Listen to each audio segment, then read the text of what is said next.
And that was for clarification that the defense witnesses did say, you know, he had dreads and he was buff. He did say that. There was testimony to that, but we didn't see that.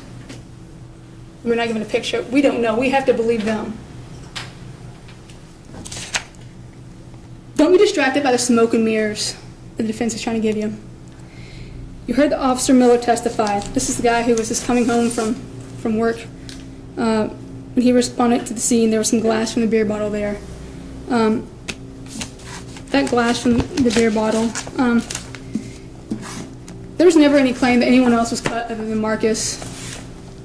What are we going to do with shards of beer bottle? Yeah, there's blood on it. It's kind of obvious whose blood that is. No one ever claimed someone else was cut. That's not something to be considered when looking at those two things. What the police did or did not do has nothing to do with what the defendant did do. That's what you're to consider. So it's not reasonable to believe no one alerted the police until now, the Louisville police till now. Not reasonable to believe that everyone is conspiring against this defendant. Enemy number one, we're doctoring photos, we're showing that this parking garage is lit up like the Las Vegas Strip, all to get him. Now, ladies and gentlemen, you make what you want to of the photos, of the lights. If you notice, the photos, this is the defense photos. They're just normal bars that hang, the reflective tape. Take a picture and the flash gets it, you'll see what it says because it's reflecting. And the photos of the Commonwealth,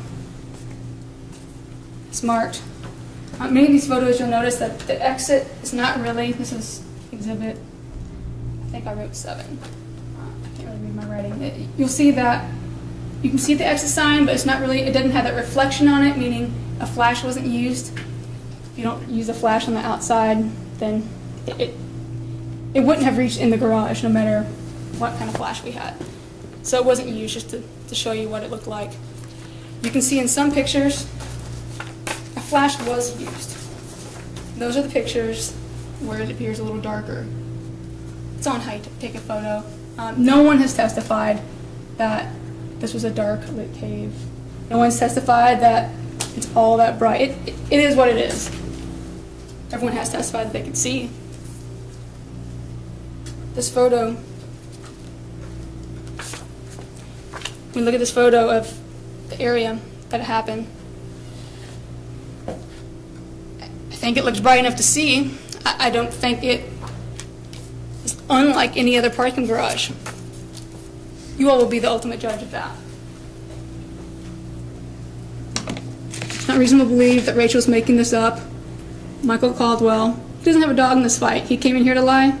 He has everything to lose by lying as well. It's not reasonable to believe there was someone there shorter than the defendant. It was a short guy. It was the short guy that did it. Because Michael Caldwell didn't know this guy. He didn't know the defendant. He just knew him as the short one.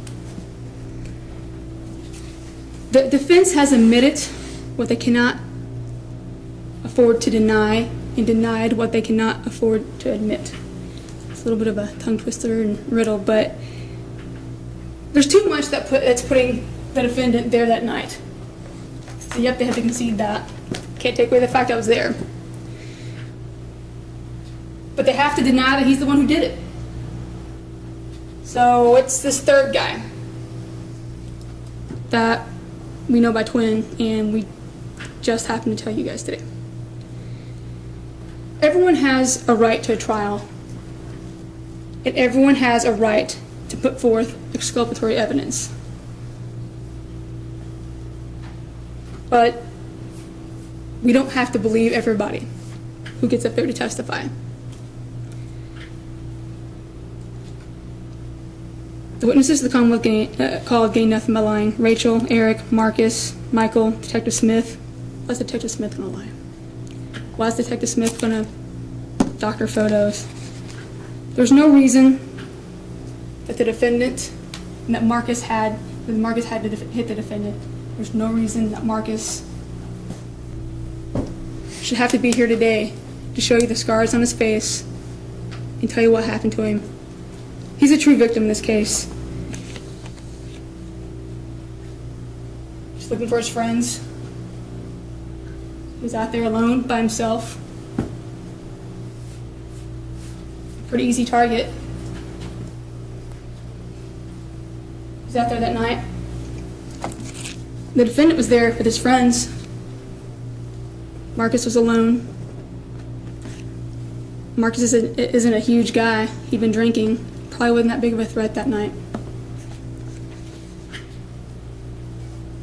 I asked you to find a verdict that the evidence supports, but most importantly, a verdict of robbery because justice demands it. Thank you, Ms. Fox. Ladies and gentlemen, at this point, I will have Joyce come out, bench clerk, and pull out the alternate. That person will come up, and I'll give you further directions. Sheriff, if you'll raise your right hand, do you swear to take charge of the jury, allow no one to speak to them about this case, and that you will not do so yourself? I do. Ladies and gentlemen, the sheriff will be positioned outside your doors. You'll be going back to the jury room. It's double-doored. You have your restroom and water fountain and such back there. Please knock on the door when you've reached a verdict. That's the only way I know that you have actually reached a verdict. Again, I know it's 10 till 12. In the event you all feel that you need to go to lunch at some point, there's no time. There's no time requirement. It's as short or as long as you need. It's whatever you need to reach a verdict. But if you do want to do that, I've discussed that with the attorneys. They're very accommodating that way. If you'll send me a note if that is the case. If not, you knock on the door and let the sheriff know you've reached a verdict. All right? And our alternate then is 424-476. 424-476 is whom? Ma'am, it looks like it's you. You're gathering your goods. Yep. Everyone else, the sheriff will bring the exhibits back to you if you'll follow the sheriff outside then, out there, down the hall. All Ma'am, right, if you come party up here. jury, please. Ma'am, you come here and then that's okay. It's all right. Go off the record.